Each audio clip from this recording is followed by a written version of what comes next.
اسم أبون ودن منفس قدوسن حد أملاخ آمين. እግዚአብሔር አቦና ካብ ጌታና ኢየሱስ ክርስቶስ ጸጋን ሰላምን ምስኻትኩም ይኹን። እግዚአብሔር ይመስገን። እግዚአብሔር ስለ ምህረቱ፣ ስለ ፍቅሩ፣ ስለ ሕያውነቱ ንኣምላኽ ነመስግኖ። ኣብዛ ሓለፈ ቀዳማይ ክፋል መተዊ መዛዕቲ መሃሌ ናይ ሰሎሞን ሪና ነርና። ሎሚ ድማ ጌታ ዝረዳእና ጸጋ ምዕራፍ 1 ገለ ጥቕስታት ክንሪና ብሓንሳብ ኮይንና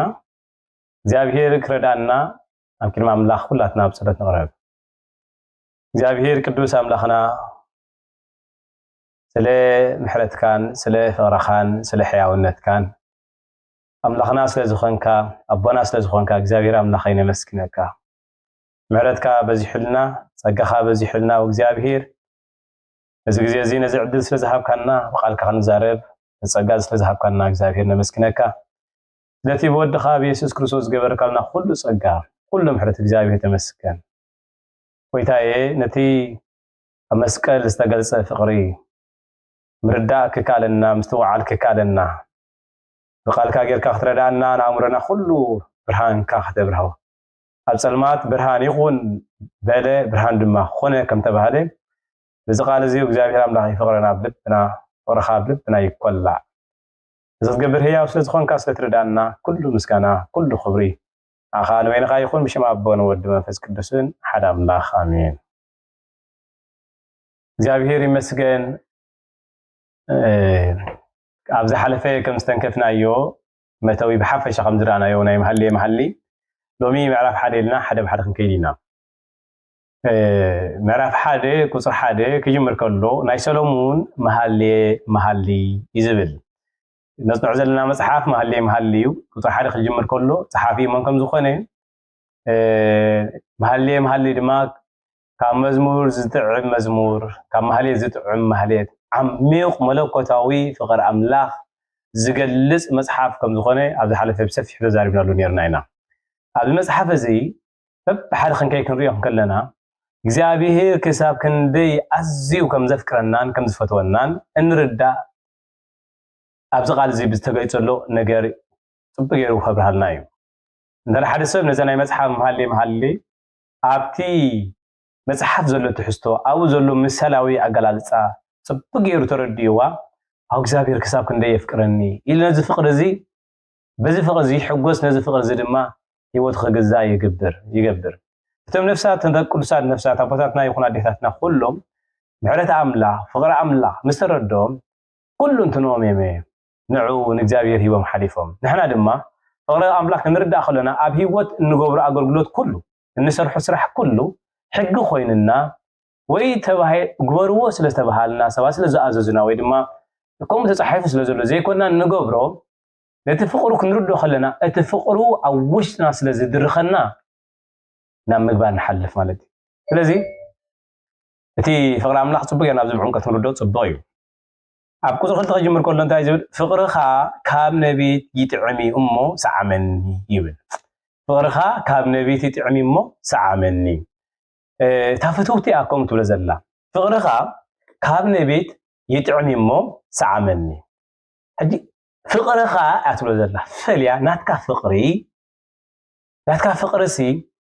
ካብቲ ሰባት ብነቢት ዝሕጎስዎ ሓጎስ ካብቲ ሰባት ብነቢት ህይወቶም ደስታ ዝገብሩሉ ነገር እዚ ፍቅሪ እዚ ፍሉይ ዝኾነ ፍቅሪ እዩ። ካብ ነቢይ ይጥዕሚ እዩ። ንፍቅርኻ ዝወዳደር ወላ ሓደ የለን። ስለዚ ፍቅርኻ ካብ ነቢይ ይጥዕሚ እሞ ሰዓመኒ ኣትብሎ ሕጂ ኣብዚ እንታይ ንዕዘብ እታ ፍትውቲ ንፍቅሪ ኣምላኽ ክትጥምት ስለ ዝጀመረት ፍቅሪ ኣምላኽ ድማ ኣዝዩ ዘገርም ስለ ዝኾነ ብርኻት ናብቲ ኣምላኽ ብክርስቶስ ገይሩ ዘፍቅረና ፍቅሪ ክንጥምት ከለና ኣብ መስቀል ዝተገልጸ ፍቅሪ ኣምላኽ ኣዝዩ መወዳድርቲ ዝበሃል ዘይብሉ ብዝኾነ ይኹን ነገርካ ክልካዕ ዘይክእል ዓብይ ፍቅሪ ኣምላኽ እዩ። ፍቅሪ ኣምላኽ ብመንፈስ ቅዱስ ኣብ ልብና እግዚአብሔር ዘውሓዞ ነዚ ፍቅሪ እዚ ክንርዳእ ከለና ዘገርም እዩ ብእውነት። حجزا نفس زيام حررتا يترزل بقى دليت ترلا ابز حلفون تنكفنا نيرنا كتجمر كلا نفقر املاخ صمعات تقبر نفقر املاخ تدلي زدلخ انت يقبري يركبي دليو كترخبيكم زبل قال املاخ سعامني تبل انا سي باخ السعام انا سي ناتكا كخون سخانا كل انتناي كتبحتو كل انتناي كتورسني يدل لكم فقرخا خاب نبيتي تعميو كابخا زطعم سلا زيركب كابخا زبل سلا زيركب بخول انتنخا خاب كل سمرسكا فتوي سلا زخونكا يسوس فقرخا خاب نبيتي تعميو مسعامني كمي غير يسعما اذا نفس زي اخمي غير خاب زام لغزخ السعام ويتا يسوس كريستوس كم دير له كلام الله بقاف زوص انتايو بقاف تفتو زوص نساجي كتسعم لي حرر تبزلا ناتم سعام تدلا كمي غير يسمع እግዚአብሔር بقالو ويتا دما نقالكم زيلو اذا انا زنغركم قالات منفسين هيوتين يلنا ويتا ابي يوحنا وንጌል ምዕራፍ 6 ዮሐንስ ወንጌል ምዕራፍ 6 اذا انا زنغركم قالات هيوتين منفسين إلو نغيرناي ስለዚህ ንሳ ህይወት ዝህባ ቃል ደልያ ህይወት ዝህባ ቃል ዘጸናናዓ ዘበርታሕ ቃል ካብ ምድራዊ ነገር ናብ ላዕሊ ዝወሳ ቃል ደልያ ካብኡ ክትሰዓም ካብ ኣምላኽ ብዝወፅእ ቃል በዚ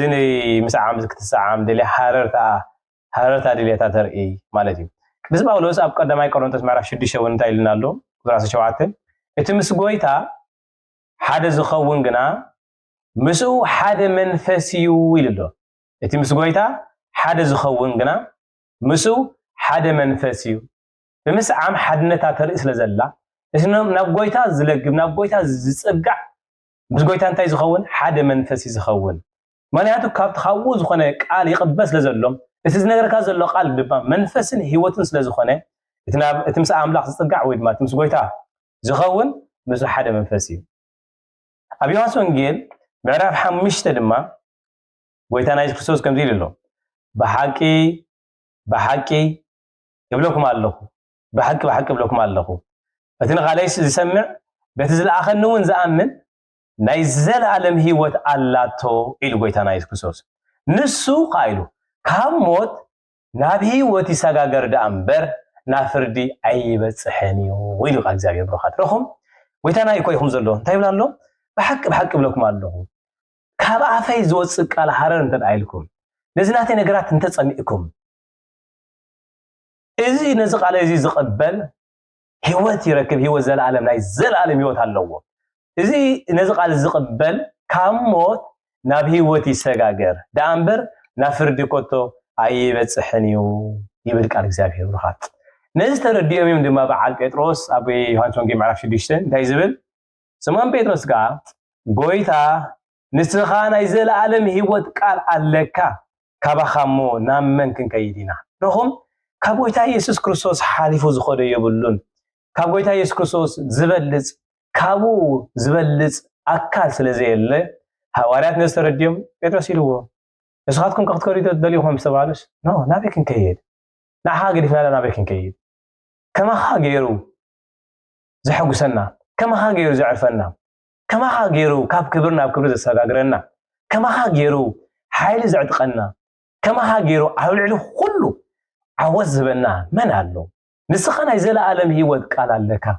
نحنا نقال كان تسمعنا كاب افكا بزوص قال انت تمجبنا اذا قال زي هيوتيو هيوت رحقنا يكونن ما يزل عالم هيوتيو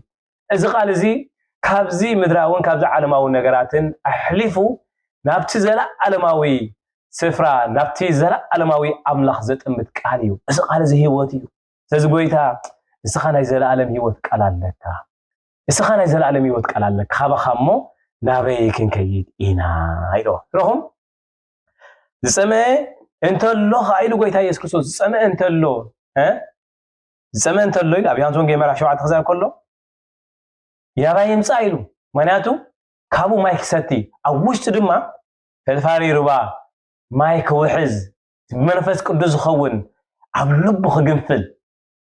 ስለዚህ ይምጻይ ነው ስለዚህ ሰማይ ካብ ጎይታ ክሰቲ ቃል እግዚአብሔር ነግረና ሐዋርያት ነዚ ጎይታ ስለስተረድእዎ ንሕና ዝሰማዕናዮ ዘረምሰስናዮ ዝጣዓምናዮ ዝረኣናዮ ቃል ህይወት እናበሉ ኣብ ቃል እግዚአብሔር ክዛረቡ ከለዉ ሐዋርያት አባታትና ንርኢ ምክንያቱ ነዚ ፍቅሪ እዚ ጥዒሞም እዮም ብርኻት ስለዚ ፍቅሪ ኣምላኽ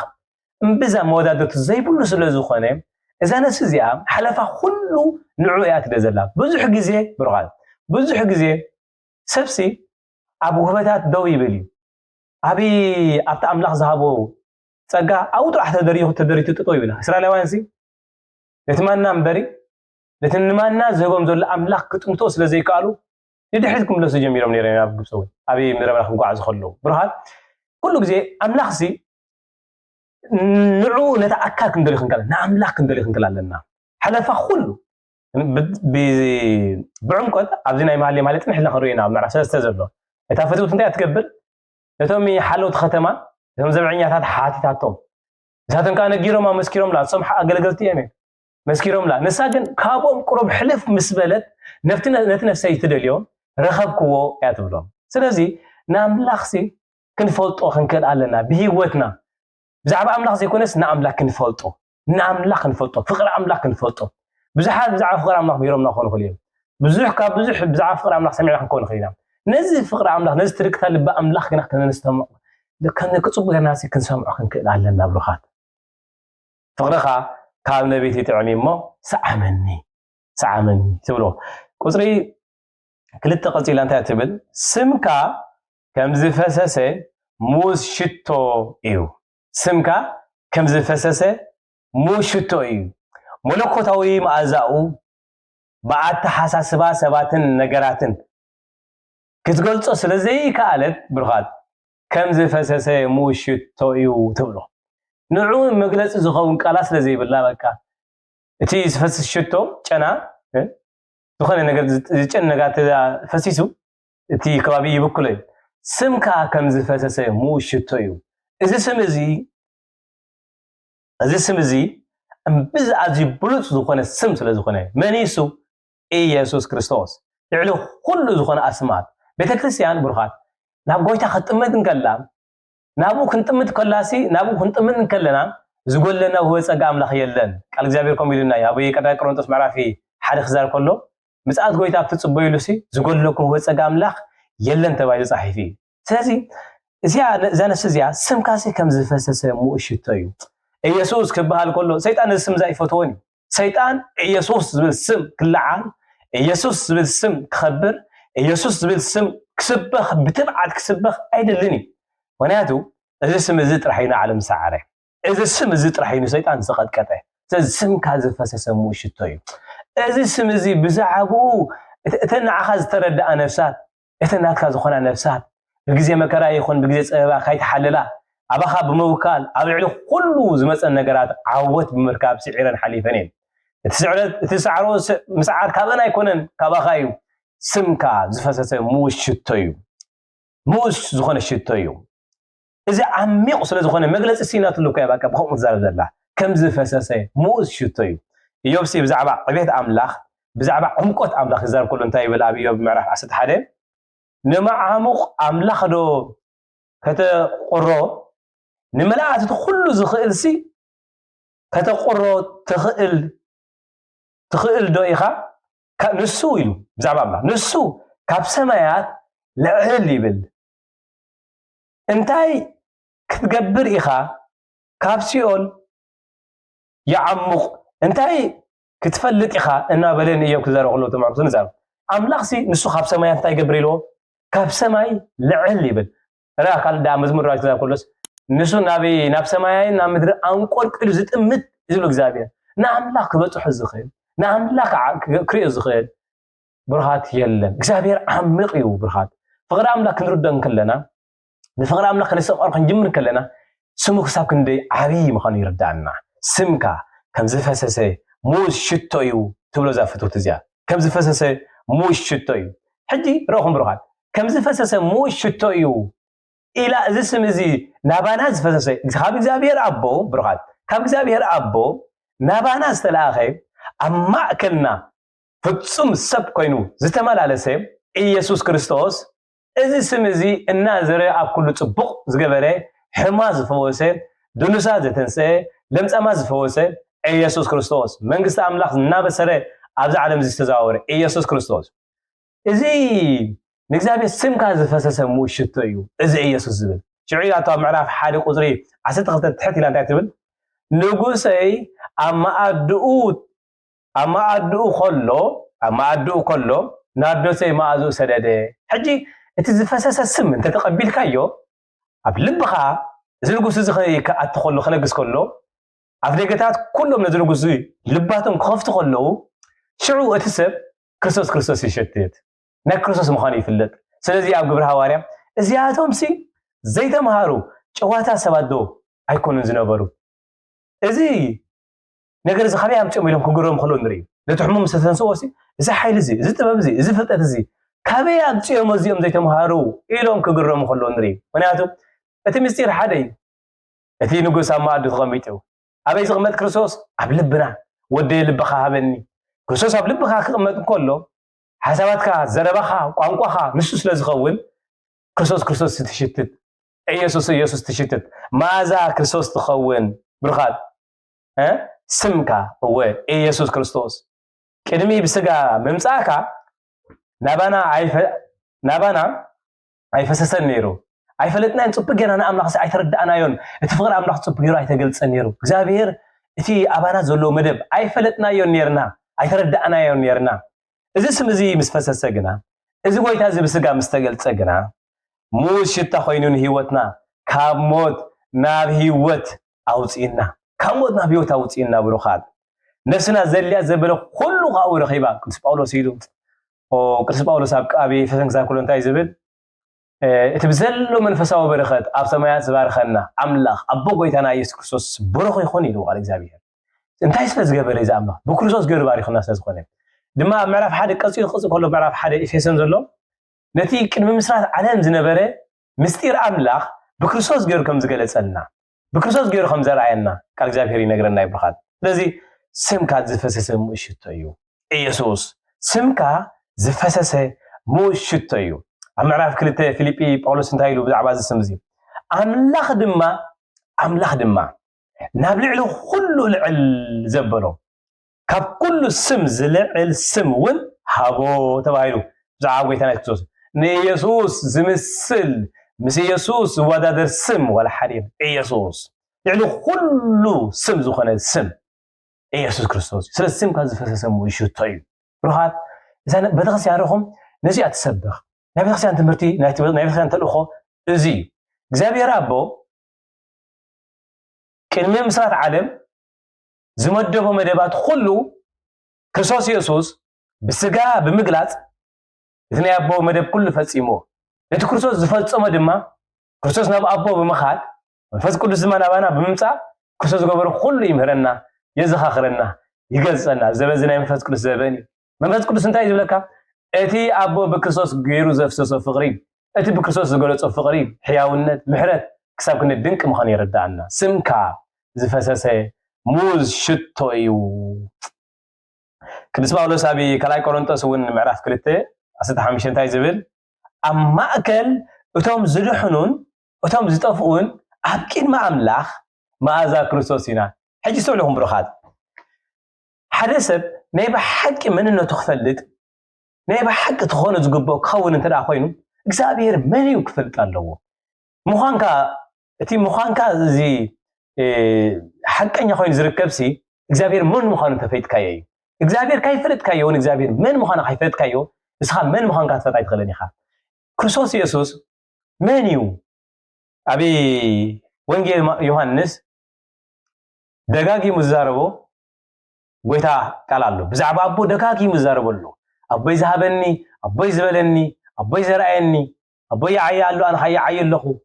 ኣቦይ ከም ዝገብር ኣነ ከም ዝገብር ነበረ ጎይታ ብዙሕ ግዜ ብዛዕባ ኣቦ ኮሪዕ እዩ ዝዛረብ ብዛዕባ ኣቦ ብሩኻት ብዛዕባ ኣቦ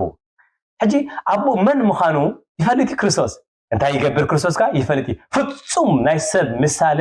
ኣብዛ ዓለም እዚ ድማ ኢየሱስ ክርስቶስ እዩ ንሕና እውን ንምስሊ ወዱ ክንመስል ዝተፀዋዕና ሰባት ኢና ኩሉ ሰብ ንክርስቶስ ኢየሱስ ናብ ምምሳልና ዓበየ ክኸይድ ዝፃውዒት ኣምላኽ እዩ ازي ايو እግዚአብሔር نعنا ዝፀዋዕና ስለዚ እዛ ነፍሲ እዚኣ ንክርስቶስ ብዝግባእ ክትፈልጦን ከላ ንሱ ካብ ኣቦ ዝመፃና ካብ ኣቦ ዝፈሰሰና ጥዑም መኣዛ ምዃኑ ንክርስቶስ ተረድአት ነፍሲ ንሳ ድማ ንዕኡ ስለትለብሶ ክርስቶስ ስለትለብሶ ክርስቶስ ብምሽታት ቅዱስ ጳውሎስ እንታይ ይብላሉ ኣብ ማእከል እቶም ዝድሕኑን እቶም ዝጠፍኡን ኣብ ቅድሚ ኣምላኽ መኣዛ ክርስቶስ ኢና ክርስቶስ ንክርስቶስ ወኪል ኣምባሳደራት ናይ ክርስቶስ ኢና ብዛዕለም ዝኾይና ንመላለስ ንስኻ ናይ ክርስቶስ ኢኻ ንክርስቶስ ዝተፈለኻ ህዝቢ ኢኻ ብደሙ ቀዲስካ እዩ ቅዱስ ዝተፈለየኽ ህዝቢ ኢኻ ንስኻ ስለዚ መኣዛ ክርስቶስ ኢና ይብል እቲ ጨና እቲ ሰሓቢ ሓይሊ መለኮታዊ ጽባቐ ባህርያት ናይ ኣምላኽ ዝውክለና ዘሎ እቲ ጨና እቲ መለኮታዊ ሓይሊ ጽባቐ ናይቲ መለኮታዊ ሓይሊ ክሳብ ክንደይ ግሙዝ ክሳብ ክንደይ ግሩም ክሳብ ክንደይ ጥዑም ምዃኑ እዩ ዝነግረና ዘሎ ነፍሳት ብሓይሊ ዘይኮነሲ ብሩኻት ነፍሳት ብሓይሊ ዘይኮናሲ ብመቐረት ፍቕሩ ጣዕሚ ፀጉኡ እየ ነዚ ስዕቦ ሕጂ ኣብ ክርስትና ንክርስቶስ ብግድስ ዓቦ ኢሉ ዝጉተካ ሰብ የለን ዘገደካ ኣካል የለን ንክርስቶስ ፍቕሩ ማሪኹና ኢና ክንስዕቦ ዘለና ክርስቶስ ንዓለም ሰዓራ ብፍቕሪ ንዓ ስግበር ኢልካ ንሰብ ክሳብ ክትገብሩ ይኽእል ኢኻ ፍቕሪ ኣምላኽ ዝረድኦ ሰብ ግን ኣምላኽ ክሳብ ክንደይ ከም ዘፍቀረና ቃል ኣምላኽ እንታይ ዝብል ሮሜ ክዛረብ ከሎ ምዕራፍ 5 ሮሜ ምዕራፍ 5 ክዛረብ ከሎ ንሕና ገና ሓጣን ከለና ኣምላኽ እታ ንዓና ዘለቶ ፍቕሪ በዚ የርኢ ኣሎ ኢሉ ሕጂ ክርስቶስ ኣብ ክንዳ ኻመይቱ ክርስቶስ ኣብ ክንዳ ይመይቱ እዚ ፍቕሪ ዝኽርዳእኒ ከሎ ኣነ መነ ሓጥእ ኣነ መነ ድኹም ኣነ መነ ኣብ ብዙሕ ኣበሳን በደልን ዝነበርኩ ሰብ ግን ኣምላኽ ከምዚ ኢሉ ከለኹሲ ንዓይ ኣፍቂሩኒ ከምዚ ኢሉ ከለኹሲ ንዓኹም ኣፍቂርኩም ብርኻተይ ንኹላትና ኣፍቂሩና ኣምላኽ ማለት ሕጂ እዚ ፍቕሪ እዚ እንተደኣ ተረዲእና እዚ ፍቕሪ እዚ ደሪኹና ኢና ንስዕቡ ንኣምላኽ ተገዲድና ኣይኮናን ፍቕሪ ደሪኹና ኢና ክንስዕቡ ዝግባእ ምክንያቱ እታ ማሃሊ ዘላ ፍትውቲ ፍቕሪ እዩ እዚ ፍቕሪ እዚ ደሪኽዋ እያ ነዚ ጎይታ እዚ ትስዕቦ ስምካ ከም ዝፈሰሰ ሙሽቶ እዩ ስለዚ እንታይ ኣዋልድ ይፈተዋኻ ኣብቲ ሓደ ኣብዚ እንታይ ዝብል ቅብእኻ ሙሽቶ እዩ ቅብእኻ ሙሽቶ እዩ ቅብእ እንታይ ይጠቅም ቅብእ ንዝደረቀ ቆርበት የለስልስ ነታ ተስፋ ቆሪፃ ዝነበረት ህይወትና ዘለስልስ ተስፋ ቆሪፁ ዝነበረ ሰብ ህይወት ዝሰኩዕ እታ ከም ዓፃፅምቲ ኮይኑ ፋሕ ብትን ኢሉ ዝነበረ ኣነሲ ህይወት የብለይን ተስፋ የብለይን ዝብል ሰብ ኣብ ጭንቀት ዝርከብ ሰብ ኢየሱስ ክርስቶስ ቅብኡ ሙሽቶ እዩ ብሩኻት ኢየሱስ ክርስቶስ ቅብእኻ ሙሽቶ እዩ ተባሂሉ እዩ እዚ ቅብኡ እዚ ቅብእ እዚ ንዕኡ ክንልከዮ ከለና ቃል ኣምላኽ እንታይ ዝብል ልበሱ እዩ ዝብለና እቲ ሓድሽ ሰብ እንታይ ገበርዎ ልበስዎ እዩ ዝብለና ነዚ ክንለብስ ከለና እቲ ናይ ተስፋ ምቑራፅ እቲ ሞትሞት ዝሽትት ህይወት እቲ ኣብ ዝሙትን ኣብ ሓጢኣትን ዝነበረ ህይወት ክርስቶስ ክትለብሶ ከለኻ ሓድሽ ሰብ ትኸውን ጥዑም ልስሉስ ዝኾነ ንኣምላኽ ዝጥዕም ህይወት ይህልወካ ብሩኻት ቅብእኻ ትብሎ ቅብእኻ ሙሽቶ እዩ ስምካ ዝፈሰሰ ሙሽታ እዩ ዋው እግዚአብሔር ይመስገን ብሎ ስለዚ ኣዋልድ ይፈተዋኻ ምክንያት ኣለውን ክፈተዋኻ ንስኻ ዝተመረፅካ ኢኻ ምክንያት ኣለውን ክፈተዋኻ ንስኻ ህይወትን ዝለወጥካ ኢኻ ምክንያት ኣለውን ክፈተዋኻ ንስኻ ካብ ኩሉ ዝበለፅካ መወዳድርቲ ኣልቦ ዝኾንካ ዝመስለካ ስለዘየልቦ ስለዝተረዳእ ከምዚ ምዃነ ስለዝተረዳእኻ ስለዝፈለጠኻ ፍቕርኻ ስለዝረኣያ ይፈትዋኻ ይደልያኻ ሃረር ኢለን ይፀምኣኻ ከም ዳዊት ኢራብ ንዓይኒ ማያት ከምቲ ፀሞ ኣነ ድማ እግዚኣብሔር ኣምላኸይ ንዓኻ ይፀምኣካ ንዓኻ ይናፍቐካ ኣለኹ ከም ዝብል ከምኡ ማለት እዩ ብሩኻት ኣብ ኤፌሶን ምዕራፍ 4 ድሕሪ ሕጂ ንሕና በቲ ካብቲ ብምጥባር ሰብን ንምፍሓስ ስሕተት ዝኸውን ተንኮልን ዝመፅእ ናይ ትምህርቲ ኩሉ ንፋስ ኔው ነጀው ኣይክንድፋእን ኣይክንክብከብን ቆልዑ ምንቲ ከይንኸውንሲ ብፍቕሪ ንሓቂ እናሰዓብና ናብ ርእሲ ዝኾነ ክርስቶስ ንዕበ ይብላ ስለዚ የነ ኣዋልድ ዝፈተዋኻ ንስኻ ሓቂ ኢኻ ንስኻ ህይወት ኢኻ ንስኻ መንገዲ ኢኻ ስለዚ ዝፈተዋኻ ንስኻ ፍሉይ ኢኻ ንስኻ ንዓኻ ዝመስለካ የለን ብዘረባኻ ክኢላ ብግብርኻ ፍጹም ጉለ ዝበሃል ዘይብልካ ብህይወትካ ማንም ክነቕፈካ ዘይብሉ ብሓጢኣት ክኽሰካ ዘይክእል ወላ ሓደ ሰብ ዘይክእል እስኻ ኣብዚ ዓለም እዚ ፍጹም ኮይንካ ዝተመላለስካ ኢኻ نسخة أزيخا بلوس لزخوانكا كل زربا زمال أكاس لزخواني كلام لكم يلو أمزم رايتهم يلو كل زربا مليو كاي تبايلي كم زي سبعي زغير سزربون يلون تبايلي حقا نعخا مسمعاسي بأخا يمارخات فلتنهم برخات ناملاخ بكريستوس إيسوس كنسمعهم كلنا برخاتي ناملاخ بنام نجزابير أبوسي بتي بكريستوس إيسوس زغبرو نغرات كنسمعهم كلنا نمارخ بفقر يعني نمارخ تسقمنا نام نطب بغير عين سمعينا اتكريستوس نعنا زبلنا عين سمعينا اتمنفس قدوس ززاربنا عين سمعينا انت رانا يبا حق صنينا سمعنا يو نكريستوس مسعابسي على الله زي تعس بكرم زخونه مريچاي نكريستوس مسعا هو كان عو مهاب كل انت خان عو موفاي اذا نفس زي اخوم يا غيرا كمد لا جميرا كل انت اشو دحراي نعو هيبات مالتي فصوم منافقتان حرتان دما نسو طرح نيرو ابو خلاص نعو تصمون يرنا الى عبد حلفرينا اب كريستوس كلاسي اب املاح كلاس مريسا تصمو واو زغرني يقولون ስለዚህ زنوال زين كفتو خاص حق يعني ጎይታ ኢሉ ማቴዎስ ወንጌል ምዕራፍ 7 ዝለመነ ሁሉ ይቀበል ዝደለየ ድማ ይረክብ ስለዚህ زنوال زين ይፈቶኻ ስለዚ ደለናኻ ረኺበናኻ ዝረኸበኻ ድማ ስለዚ ዝተማቓረኻ ምን ምኾንካ ስለዚ ፈለጣኻ ይደለኻ ኣለዋ ይፈቶኻ እነ زنوال زين ምን زنوال زين ነፍሳት ንዑ ይደልዮ ነፍስና ንኣምላኽ ክደልዩ ከላ ዝገልጽ ወይ ድማ ዝነገር እዩ ኣዋልድ ተባይለን ኣብዚ መጽሓፍ ዝገልጽ ኣለዋ ንሳተን ተንጹሃት ነፍሳት ወይ ሓድሽ ኣመንቲ ኣካል ቤተክርስትያን ዝኾና ኣብ መንፈሳዊ ህይወት ጀመርቲ ዝኾና እየነ ይብል ሊቅ ናይ ቤተክርስትያን ኦሪጊን ነዘን ኣዋል ክገልጽን ከሎ ከም ይብል ኣብ ቀዳማይ ዮሐንስ ምዕራፍ 2:14 ኸዓ ኣቱም ኣጉባዝ ብርቱዓት ስለ ዝኾንኩም ቃል ኣምላኽ ኣባኻትኩም ይነብር ስለ ዘሎ ነቲ እኩይ ወንሲዕርኩም ኣይኹም ይብለና እዘን ነፍሳት እዚኣተን እዞም ኣጉባዝ እዚኣቶም እዞም ኣመንቲ የመ ኣጉባዝ የመ ኣብ ጉብዝና ዘለው የመ ንዓለም ስዑል ዘለው ወይ ድማ ብርቱዓት ዝኾኑ ዘለው እንታይ ስለ ዝኾኑ ቃል ኣምላኽ ኣባኻትኩም ይነብር ስለ ዘሎ እቲ ቃል ብቅዱም ዝነበረ ድሕራይ ድማ ብስጋ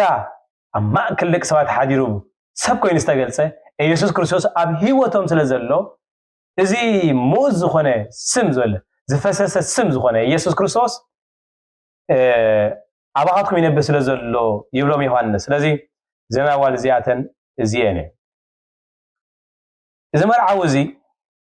እዚ መርዓዊ እዚ ፍቅሪ ናይቶም ዘፍቅርዎ እዩ ብርኻት ፍቅሪ ናይቶም ዘፍቅርዎ እዩ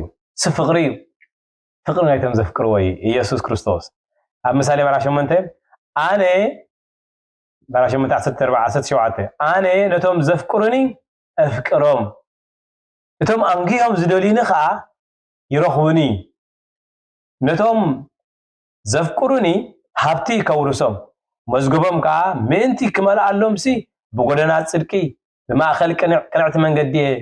ዝመላለስ ይብል ዝፈትኦ ይቆርቦ የኔ ምስ ቀርቦ ድማ እዚ ኩሉ በረኸት እዚ መልኣ ማለት እዩ ንሳቶም ኢሉ ኣብ ሆሴዕ ምዕራፍ 11:10 ንሳቶም ደድሕሪ እቲ ከም ኣንበሳ ዝጓዝም እግዚአብሔር ይኸዱ መን እዩ ካብ ነገር ይሁዳ ዝኾነ ኣንበሳ ተባሂሉ ዘሎ ኢየሱስ ክርስቶስ ደድሕሪ ይኸዱ ይስዕብዎ ቅዱስ ጳውሎስ ከዓ ነዛ እንታይ ይብለና ንዓና ክዛር ከሎ ብቕና ኣምላኽ ቅናልኩም እሞ ከም ሓንቲ ንጽሕቲ ድንግል ንክርስቶስ ምንቲ ከቅርበኩም ንሓደ ሰብኣይ ሕጽየኩም ኣለኹ ይዝብል ኣብ ካልኣይ ቆሮንቶስ ምዕራፍ 11 ማለት ስለዚ ይፈትዋኻ ንስኻ መርዓውየን ስለ ዝኾንካ ፍቅረን ስለ ዝኾንካ ይፈትዋኻ ምክንያቱ ንስኻ ኢኻ ዘይትልወጣ ባህርያትካ መቀያየር ዘይብልካ እተተኣማምን መልክዕና ጽባቐና ክብርና ዝኾንካ ንስኻ ስለ ዝኾንካ ኣዋሊድ ይፈትዋኻ ኢየሱስ ክርስቶስ ብርኻት ኣብዚ ካኽለና ናይ ልማዓንቲ እንታይ ኢልና ዘለና ቁፅሪ 1 ቁፅሪ 2 ቁፅሪ 3 ጥራሕና ሪና ዘለና ሰለስተ ጥቕሲ ፍቅሪ ኣምላኽ መወዳደርቲ ዘይብሉ ከም ዝኾነ ፍቅሪ ኣምላኽ መወዳደርቲ ዝባይብሉ ሓደ ሰብ ኣብ መንፈሳዊ ህይወት ካብ ዕቤት ናብ ዕቤት እናተሰጋገረ ከይድ እንትኾይኑ ናይ እግዚአብሔር ምሕረት ናይ እግዚአብሔር ፍቅሪ ክርድእ ይኽእል ኣለዎ ናብ ኣምላኽ ዘቕርበካ ግዴታ ዘይኮነ ፍቅሪ ኣምላኽ ክኾን ኣለዎ ምክንያቱ ጎይታና ኢየሱስ ክርስቶስ ተፍቅሩንን እንተ ኮይንኩም ይብል ቃል አምላኽ ዝብል ተፍቅሩንን እንተ ኮይንኩም ትእዛዛት ይሓልው ትእዛዛት ሓሊኻ ዘይኩን ካና አምላኽ ተፍቅሮ ትኽእል ንእግዚአብሔር ተፍቅሮ በትእዛዛት ምሕላው ዘይኮነስ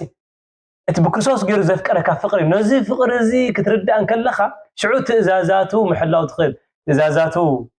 ብምሕላው ካን እግዚአብሔር እናኽበር ተኽብሮ እግዚአብሔር አምላኽ ዘይባኻ ይኸብር እቲ አምላኽ አባኻ ዘሎ ህይወት ድማ አባኻ ይረክብ እዚ ይመጽእ እሞ ዝቕንጠ ፍረ ድማ ይህልወካ እግዚአብሔር ይመስገን እዚ ስም እዚ ፍሉይ ስም እዩ ቅብኻ ሙዝ ሽቶ ኣለዎ ስምካ ከም ዝፈሰሰ ሙዝ ሽታ እዩ ስለዚ ነፍሳ ዝፈትዋኻ ስለዚ ናዋል ዝፈትዋኻ ተባሂሉ صحيفሉ እግዚአብሔር ይመስገን እግዚአብሔር ቅዱስ አምላኽና ነመስግነካ በጎይታና ኢየሱስ ክርስቶስ ስለቲ በወድኻ ኢየሱስ ዝገለጽካዮ ዓቢ ዝኾነ ፍቅሪ ጎይታዬ ተመስገን ይብለካ እዚ ፍቅሪ እዚ ክንርዳእ عميقنا وإግዚአብሔር አምላኸይ ሐሳብካ ምስጢርካ ክንርዳ ክንክል አእምሮና ሁሉ ምስተዋዕልካ እንጥበብካ ክትበልና ንጽሊ ሽም አቦን ወድን መንፈስ ቅዱስን ሓደ አምላኽ አሜን